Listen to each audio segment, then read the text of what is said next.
So our panelists joining us today are Mike Bunham and Dave McCachran. So Mike is the Sustainability and Environmental Coordinator with Grain Farmers of Ontario, and he's also an Ontario Envirothon alumni, so we're really pleased to have him come back to the program. And Dave, who I also mentioned, is a fourth-generation farmer from southwestern Ontario, so he is a grain farmer located near London. And they're both going to speak to us over the next 45 minutes about sustainability on farms in Ontario. So I'd like to invite Michael to unmute himself and kick off the presentation. So, hi everyone. My name, as Alison noted, is Mike Bunham. I'm with the Grain Farmers of Ontario, and she noted I was a former Envirothon alumni. I took the Envirothon from a regional level, coming from a Guelph area high school back in the mid-2000s, and the topic that year was recreational tourism. And this year, obviously, sustainable agriculture is something true to my heart. Growing up on a farm, agriculture is a part of my background and a passion of mine, and the two areas of environment and agriculture merged together, and now I'm here today. So today I'm going to briefly talk to you about sustainability from an organizational standpoint of Grain Farmers of Ontario, and then that's going to lead into Dave's presentation, speaking about the on-farm aspect from a farmer himself. So the Grain Farmers of Ontario, who are we? We're an organization that represents the interests of 28,000 grain farmers in the province of Ontario. Those farmers would grow barley, corn, oats, soybeans, and wheat. So here is a little diagram showcasing. So these crops broadly are called grains and oilseeds. So we have barley, we have corn, we have oats, oilseed as a soybean, and wheat. So these crops make up our mandate, and the farmers we represent are the ones to grow them. So just some brief facts. As I mentioned, there's 28,000 barley, corn, oats, soybean, and wheat farmers across the province, and within that, there's 97% of those farms that are family owned and operated. So farming is still a very family-oriented occupation, as you know. Dave will bring you up to speed from his perspective and how his family's been engaged in his farm over the years. Another thing to note too is 6 million acres of land is a lot of land, and to put that in perspective as well, we like to use a figure that 1 acre of land is approximately 2.5 ice hockey rinks. So that puts in perspective that there's a lot of agricultural land in the province of Ontario, and it's a large part of our economy, and that's where this next slide comes into. So the whole agricultural industry, it has a large effect on Ontario's economy in relation to jobs, not only jobs as farmers, but all the way throughout the supply chain that a product would leave a field as a kernel and be processed into something such as a loaf of bread or crackers, a number of different products, which I will go over here today. So as I mentioned, barley. Barley is one of the crops that our farmers grow. In Ontario, production is fairly small compared to other parts of Canada, but regardless, it is a crop that's utilized in a number of different products that people might be consuming on a day-to-day basis. So we have beer here. I think that if you go into any LCBO or beer store, there will be some beer that may be derived from barley from Ontario. We have pearled barley, which is used in soups, those sorts of things. Animal feed, barley is a large source of animal feed here in Ontario, and dog food as well. And within that, there we go. Within that, 18% of the barley that's grown here in Ontario is used for human consumption and pet food. And then 77% is grown in Ontario, and it's used for animal feed, such as beef and dairy cattle. The next crop we're going to look at is corn, and this is the second largest crop in production here in Ontario. Corn is a big part of Ontario, and it is the leading province in regards to growing corn in Canada. And 93% of the corn that we produce here is used domestically, so it's used within Ontario. On an international scale, though, we have 7% of the corn in Ontario that's grown in Ontario is exported to international markets.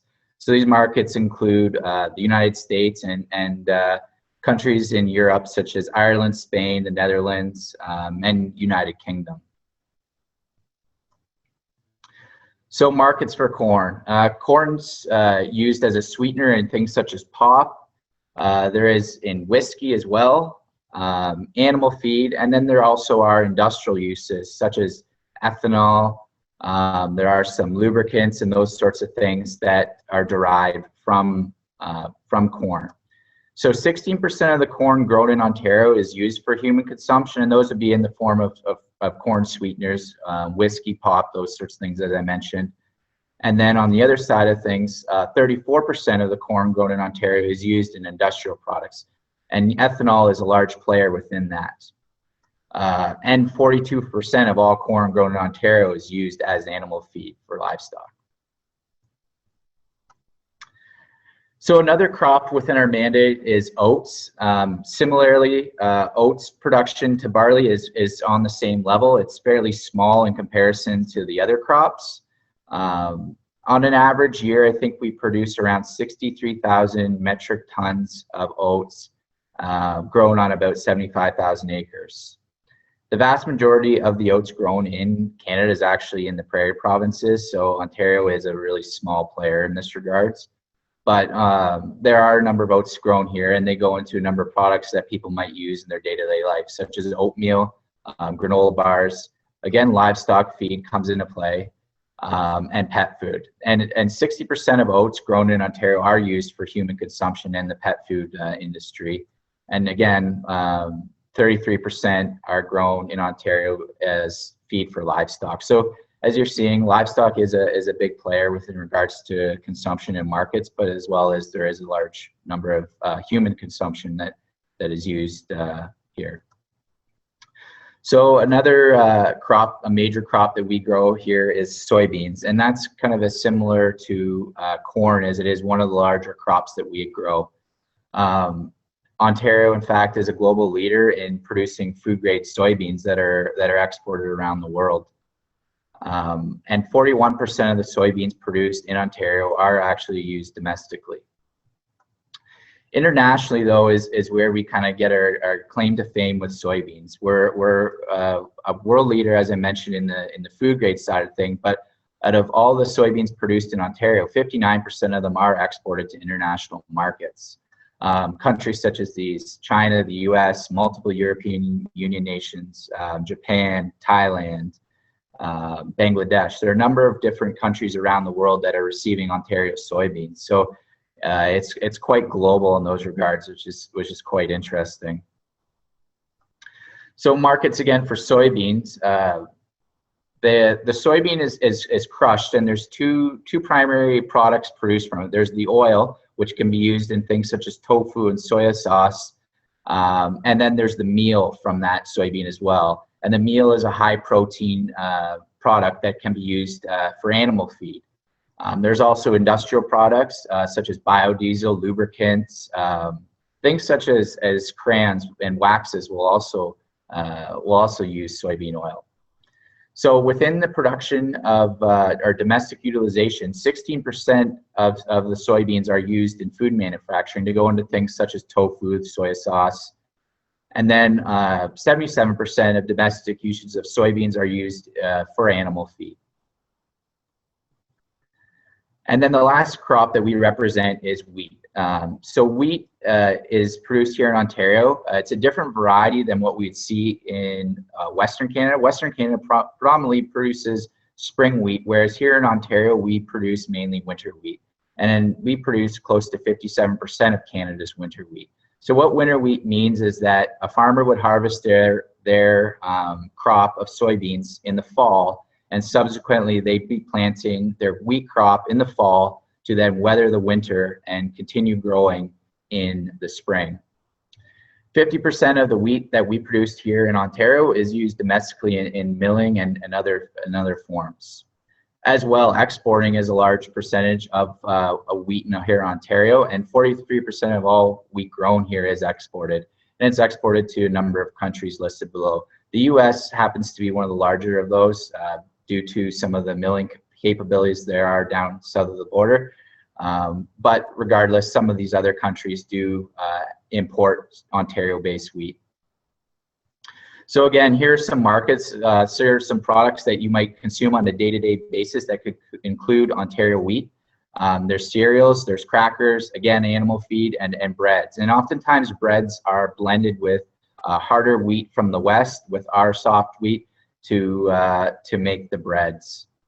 So 46% of domestic utilization will go into domestic milling here. And then 40% of domestic wheat usage is for animal feed. So that gives a brief overview of the crops that we grow here in Ontario and kind of some of the different utilization that happens within those crops. But now we're going to talk about sustainability, which is the main reason why you're here today.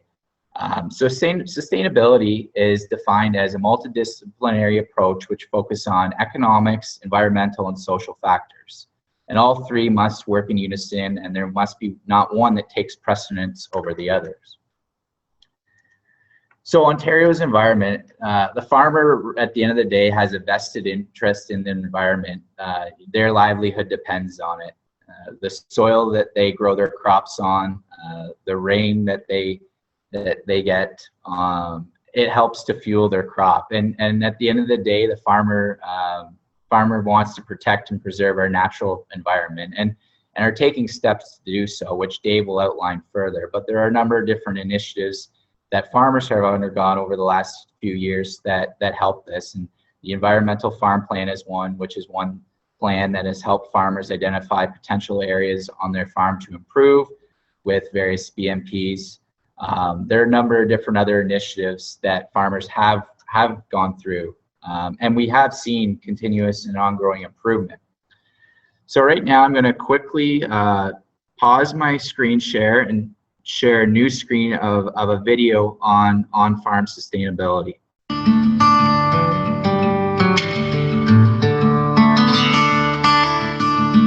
My grandfather started this farm. I remember him out in the field late at night. My father expanded and modernized. He taught me how to drive out in the field with him as a little girl. He was always teaching me about something.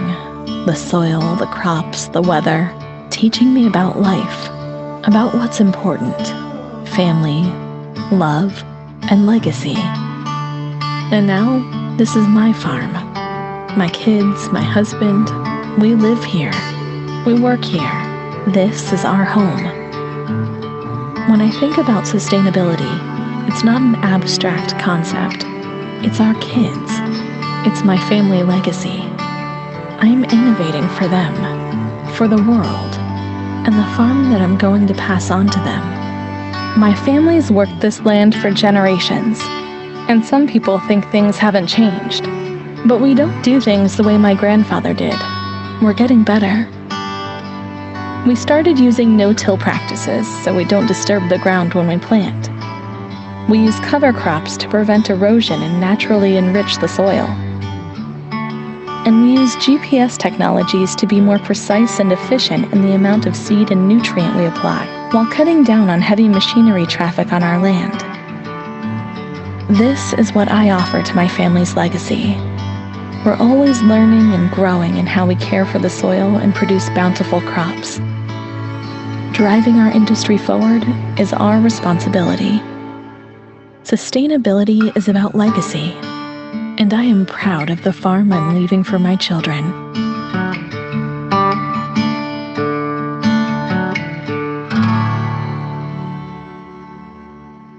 So that was a video that we put together to really try and highlight how grain farmers are sustainable.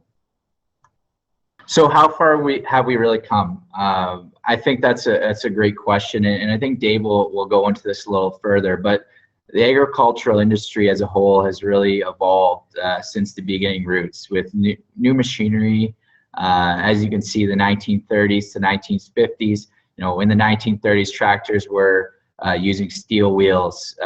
Now, when we look at how things have really evolved and how we've really improved, it's been quite phenomenal. So as an organization, we've tried to help quantify how we have improved. And we've been in a number of initiatives to do so. So on the screen there are a number of different figures, and over the years since 1981 to 2011, that was the period that we used, we've seen a lot of different improvements within our industry. So over the last 30 years, 28% less energy was used to plant, grow, and harvest soybeans, 39% improvement in land efficiency in corn. So over the course of time, we have improved, and it can be attributed to things such as new equipment. So this picture here is a picture of a prototype of an autonomous tractor. Things have improved, and efficiencies have improved. New research. This is a picture again of looking at nitrogen efficiency in corn and helping to better predict when to apply nitrogen so that the crop uptakes the most as possible.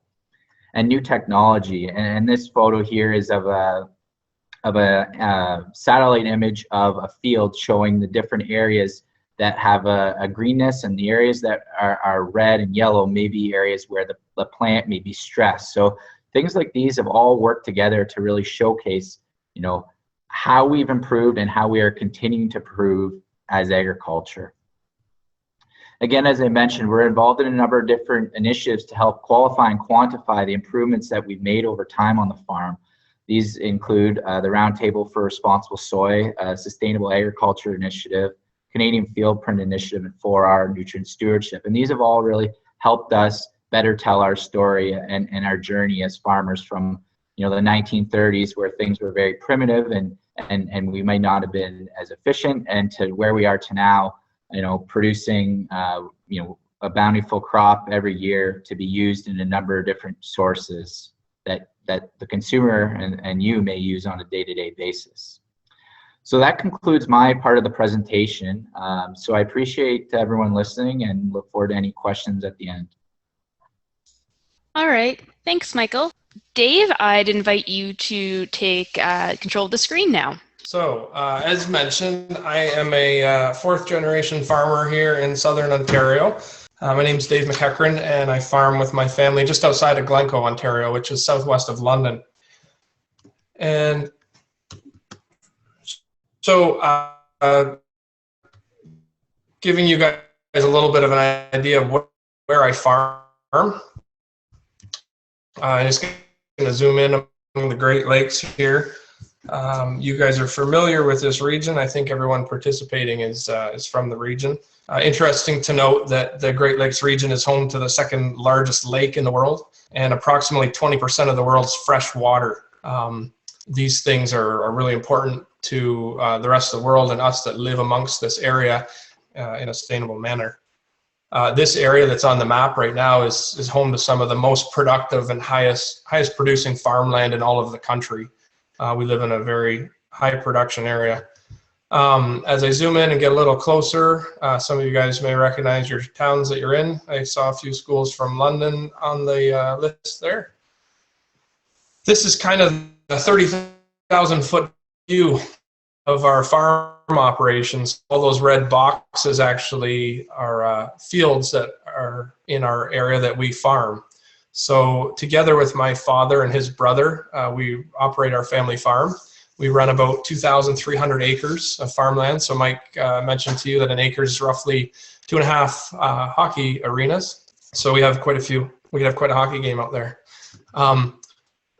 As mentioned, or Mike went through a bunch of the commodities that we grow here in Ontario, and you may be asking, why did I spend time talking about what we grow, where they go, and how does that tie into sustainability?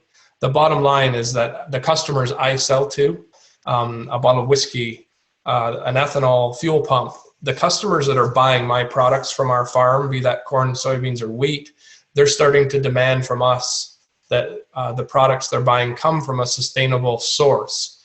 And so now it's up to me as a farmer to prove whether or not I farm in a sustainable manner. And so that's where that connection is, and that's why it's interesting to know the list that Mike went through and where all our products go to and where they end up, what they end up becoming. So as I just mentioned, we grow corn on our farm. We grow soybeans. Those two crops make up a majority of our acres. We also have winter wheat in rotation. And I found it interesting reading through your handbook that you guys maybe have, the study guide for the Envirothon. And there was an interesting fact in there about conventional farming, and that 98% of farms in Canada are conventional farms. And one of the items there was that single crops are grown continuously for many seasons. I challenge that statistic because in the business that I'm in the area I'm in, crop rotation is very key. There are a few quite unique and different operations that maybe do practice less crop rotation, but I would argue that the majority of land in Canada that's cropped with row crops is rotated, and that's been through education of what the benefits of rotation are. So what does it mean to me as a farmer? So Mike mentioned his to be environmentally sustainable. I'm going to share a few things and some pictures from my farm and show you how what environmental sustainability means and what we're doing. I'll go into some of the cover cropping that we're doing, which is keeping the ground covered from any time out of the season when we don't have a commercial crop being grown. I'll also mention the 4R nutrient stewardship. I think Mike mentioned that, and that's essentially placing our nutrients, whether those are macronutrients or micronutrients, in the form of a fertilizer. It's placing them in the right place in the field near the crop, placing them at the right time of year, using the right source, and putting on the right rate so that we're not over applying at the same time that we're not under applying, that we give our crop a good chance at producing an ample yield for us. When we talk about being economically sustainable, Mike talked about the jobs in the province and in the country and how much employment we support from the ag industry. On the farm level, business planning and financial planning will lead me to be economically sustainable as a farmer. And so when I go through and do a sustainability audit on my farm or an assessment, these are some of the questions that I need to answer that are being asked of me. Am I planning those things? Because the producers, the end producers of our product, the processors, they want to make sure that we'll still be in business tomorrow. If we're out of business as a farmer, as a farm industry, where are they going to source their materials from? So they care, like we do, about the environment and about our economical sustainability. And then also we have society to please as well. And this is something very new to farmers. Being socially responsible was never an issue in the past and never something thought of in the farm industry. So when we talk about being socially sustainable, in my immediate area, I look at things such as noise, smell, dust. If we're doing field operations, am I going to let the people know in my neighborhood that, hey, we're going to be running a sprayer in the next 4 or 5 days. The weather's right and the timing's right, and there's some weed pressure in the field, and so we're going to be out there making an application. Are we going to be harvesting late at night? Those sort of things are important. So Mike mentioned as well, lead into this, how farming has changed. And it has a lot to do with sustainability. This is the first tractor on our farm. My grandfather bought this tractor in 1945, and this was on his way home with it from London. It was the very first day he owned the tractor. And we still have this tractor on our farm today. Would it be sustainable and economical for us to still farm with it every day? Absolutely not. Our farm has evolved like many farms have. You guys see the statistics in your study guide about how farms have changed. There are less and less farmers working in the industry today. So with fewer farmers in the industry, we have to farm more acres, because if we farmed less acres, there would just be acres that aren't growing or do nothing with. They would sit still. So today, by contrast, the little tractor that I showed had about 18 horsepower. Today, this green tractor that we farm with has well over 200 horsepower. We're covering more acres, and we have to get more acres covered in a day to get our crops planted and to get them off the field. This was the very first self-propelled combine that was owned on our farm. That's my uncle on it. And today's combine that my son and I are sitting in there has a head width approximately 3 times the size of what my father and uncle were farming with when they bought their first self-propelled combine. So again, it comes back to being economically sustainable. And there's an environmental touch here too. The equipment does look really large compared to yesterday's, but because we have a wider pass, we're actually treading lighter on the soils. And we measure that. So soil compaction and soil health is something that's really key in our farm operation. And the large equipment is actually running less pounds per square inch of pressure as a footprint when we're driving across the field, compared to some of the older equipment that had smaller tires and maybe carried not quite similar weights, but still nonetheless a lot of weight. This is just a quick snap of a few of our planting tools. So on the right-hand side is what we plant all our corn with, and on the left-hand side is the planter we use to plant our soybeans and wheat. Our farm has been practicing zero tillage for the last 26 years.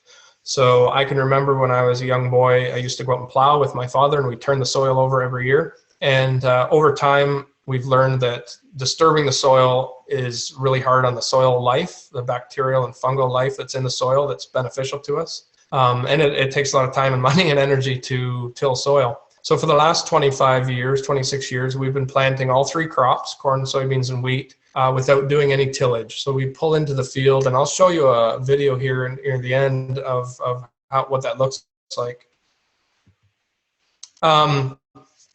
We talk about technology and being efficient, and I'm hitting on the environmental sustainability and economic sustainability a couple times here. This is my tractor seat in the corn planter, and you guys, I think, can see my cursor. It's been said that there's more technology inside of our tractor and combine cabs today than was contained in the first space shuttle that was sent to orbit. And it is. Our cabs are getting very full of measuring equipment and technology. I'm going to go through these a little bit. So when I'm planting a crop or making a pass, you can see out here in the field beyond the window some of last year's soybean stubble that's left behind after we combined the previous year. And I'm just driving in here and I'm planting a crop of corn. So when I'm planting corn, we're applying a couple of products. We're applying seed, obviously, and that seed, in order to grow, needs a certain level of fertility. No different than growing your garden at home. If you have a garden, if your mom and dad grow a vegetable garden, or you do, all plants require a certain amount of food to grow, just like we do. They need energy and nutrients to grow. So in my seed and fertilizer application,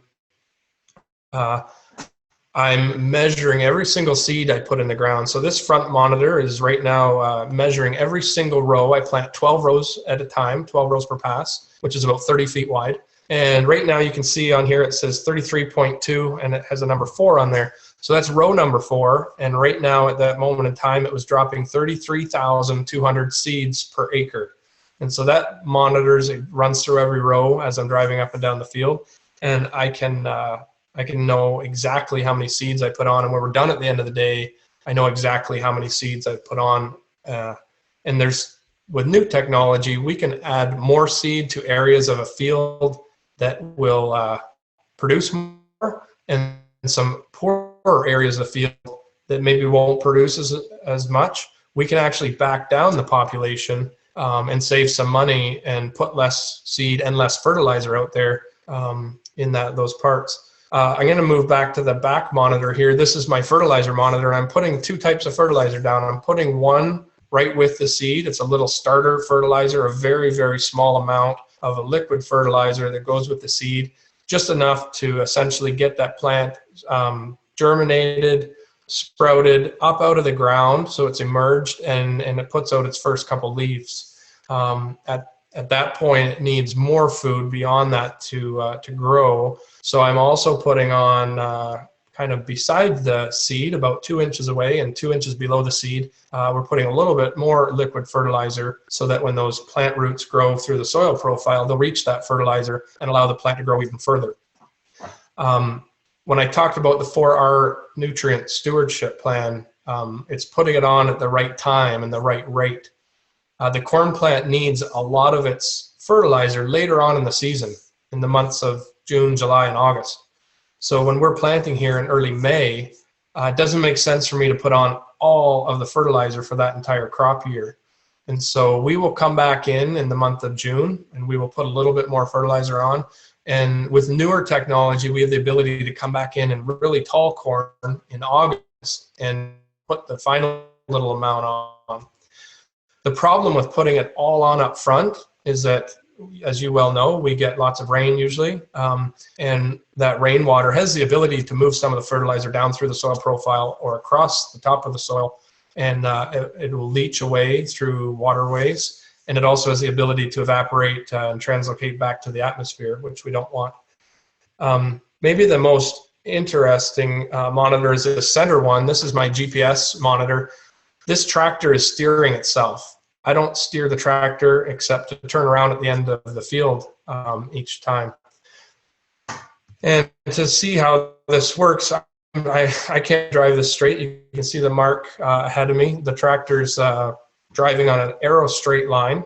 And doing this, we don't end up overlapping at all. Anytime if I was driving myself, I might be overlapping a little bit on the previous pass. If I'm overlapping, I'm double applying seed and I'm double applying fertilizer. The same tools are used on our sprayer if we're putting on a herbicide to kill weeds in the field. And anytime we're double applying, it'd be like taking twice the amount of medicine the doctor gave to you, which wouldn't be necessarily healthy. So the land is much like us. We don't want to over apply any products on it. One, for an environmental purpose, and two, it's for an economic purpose. We spend a lot of money on crop inputs, and so the less we can over apply them, the better for us and the environment. Likewise, if we're driving too wide and leaving a gap, we're losing out on some potential for plants to be growing in that area. So it's kind of a neat technology. The video a little bit later is a video that I took with my drone. And I was actually flying the drone from the tractor seat because the tractor's driving, doing its thing, and I can have my hands free to fly my drone, which is kind of cool. Cover cropping. I mentioned this a little bit earlier, and I mentioned soil health. Soil health is one of the utmost important items on our farm to have healthy soils. You can see a crop of corn growing here. It's getting a little bit later in the season. The corn is losing some color and it's starting to mature. Down in between, you can see lots of green plants growing. That is a cover crop that I plant when I come in mid-season and put fertilizer down. I'm also dropping cover crop seeds. These plants will help fill the soil profile with roots, which will take away a lot of chances of us compacting the soil late in the fall. And it's also using sunlight through photosynthesis to put nutrients back into the soil from our atmosphere. Our atmosphere is made up of a majority of nitrogen, which is very important for our crops to grow. So some of these legumes that I'm planting underneath will actually fixate the nitrogen from the air and put it down into the soil profile, which is kind of a cool thing. Another picture here of me walking out in some of the field. This is a February photo after a 2-inch rain in February. Any farmer who's been out and tilling their soil or has their soil plowed and it's bare, it's not covered, they would have very, very muddy boots. The water would have washed away some soil, and the water could also be pooling on top of the soil because water has a hard time infiltrating soil that's been worked up with tillage equipment. With all the plants growing here and the roots going down in the soil, it helps with water infiltration. The other thing that the cover crops do is sometimes our weather will not allow us to grow an optimum crop. So this field of corn, we will make sure there's enough fertilizer for an average to maybe slightly above average crop yield. In a drought year, if that crop does not utilize and uptake all the nutrients and fertilizer that we put in the soil, having a cover crop growing there will actually capture any excess fertilizer before it leaves the soil profile through tile drainage or through evaporation. So that's another huge benefit, and one of the reasons why we keep our land covered as close to 365 days a year as we can. And so that's our goal. So as soon as I harvest, this is a field of wheat that's been harvested. As soon as we're done harvesting a crop, I will immediately come back in and replant a cover crop. So in this instance, I'm planting a cover crop following wheat. I'll plant some, so this is early August time period, and this field will green up during the month of August and grow quite a bit. I'll show you a picture later what it looks like.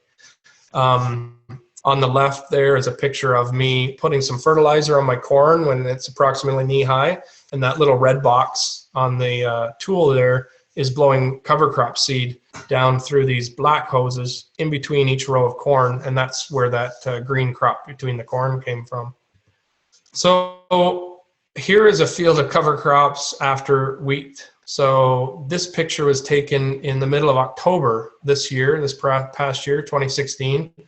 And normally the field, if I were to back up a little bit here, normally you'll drive by in the countryside, or if you're riding the bus home from school, you'll see a lot of these golden colored fields with just plant material left on them. So this is what my wheat fields look like after I'm done harvest. And I plant several different species out here. And obviously you can see the sunflowers. It's not just a field of sunflowers. There were, sunflowers were about 10% of the population of plants out here. I've got some nitrogen scavenging plants in between, and some of these will overwinter and they'll come up green in the spring. Right now, the field looks fairly dead brown, but there'll be some plants green up in the spring. But where I'm gonna plant my commercial crop of corn next year, there'll be no plants growing there, and I'll be able to come in and no-till. On the environmental side of sustainability, how do I know, I guess is a good question to ask myself, what measures can I take, and how do I know that what we're doing on the farm is sustainable?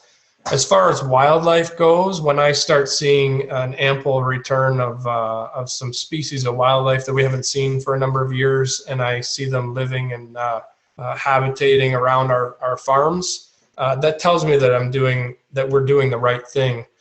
So we've recently had a small den of fox pups on one of our fields. You can see this is a baby snapping turtle that was born in one of the small streams that actually run through our fields. This one's pretty hard to see. There's kind of a spot what thing. There's a frog in this picture, which I'll circle, and he's blended right in. This is in one of our soybean fields prior to harvest. There's a good amount of life when you get down on your hands and knees and get crawling around. And bald eagles are very common. I took this picture last fall, and we're starting to see a tremendous number of bald eagles and birds of prey hanging around our farms, especially the ones that I have cover crops growing in. We've got a significant increase in feed and habitat for those prey birds to be feeding off of. Okay, so Pat asked if you could talk about the soil-water relationship for sustainability on your farm, Dave. Yeah, so and maybe a little more clarification on that, Pat, if you can, as far as water through rainfall is maybe what you're asking. I'm not sure exactly. So when water is a very forceful product, and so when it rains in the form of rain, we get precipitation in the form of rain. There's a tremendous opportunity for rain to actually compact our soil. tremendous opportunity for rain to move across the top of the soil profile and erode the soil. Those are the reasons why we cover our fields, and the other reason why we don't till our fields. We'd like that water to get into the soil profile and work its way through the soil profile. The soil actually acts as a filter for the water. Water leaving our fields through tile drains actually comes out quite clean compared to those that are tilled. Actually, it looks like Pat did ask a little bit of clarification. So I think they were wondering if you do any water conservation techniques on your farm. You did talk about really targeted seed planting and such. Yeah, so water conservation is very applicable to those who irrigate. So to clarify, we use zero irrigation on our farm. There are very few farms in Ontario that irrigate. The farms that irrigate are very specialty food products like carrots, onions. A lot of fresh veggie crops will get irrigated. When you move into the Midwestern states and even southern Michigan, where there is ample amounts of groundwater to be used for irrigation, they will use irrigation, or dry land areas like the Midwest. So as far as water conservation, we're not applying any water, so there's not an opportunity for us to conserve because we're not putting it on.